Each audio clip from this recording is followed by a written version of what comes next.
जयगड येथे वायू गळती झाली आणि त्यामुळे काही मुले बाधित झाली आहेत अशी माहिती आम्हाला सिव्हिल हॉस्पिटलमध्ये मिळाली. त्यानंतर मी आणि आमचे वैद्यकीय अधीक्षक आम्ही इथं येऊन सगळ्या चमूला तयार केलेला आहे. आमच्याकडे 3 लहान मुलांचे डॉक्टर्स आहेत, फिजिशियन्स आहेत, नर्सेस आहेत, औषध निर्माता आहेत.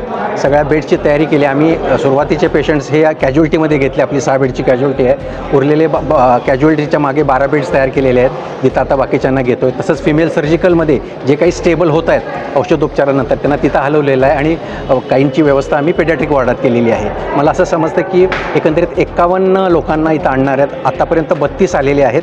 32 स्टेबल आहेत. बहुतांशी मुलं घाबरलेली आहेत. त्यांना थोडासा श्वासोश्वासाचा त्रास आणि त्यांच्या पोटात दुखते, त्याच्यावर त्यांची ट्रीटमेंट चालू केलेली आहे.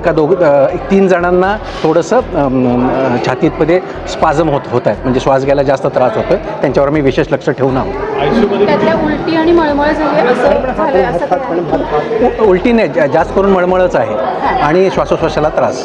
सिरियस मुलं आहेत का? नाही, सध्या तरी कोणी सिरियस मुलं नाही आहेत. कोणत्या प्रकारचा वायू असावा की त्याच्यामुळे त्यांना खूप त्रास झाला म्हणून? नाही, ते आम्हाला सांगता येणार नाही. ते आपल्याला तिथूनच कळेल. कशाची आहेत, कशामुळे होऊ शकतं हे सगळं? साधारणतः वायुगळतीमुळे अशाच पद्धतीचे सिम्पटम्स असतात आणि त्याची ट्रीटमेंट ही सिम्प्टोमॅटिक असते, म्हणजे लक्षणांवरती आपण ट्रीटमेंट देतो आणि अंडर ऑब्झर्वेशन ठेवतो.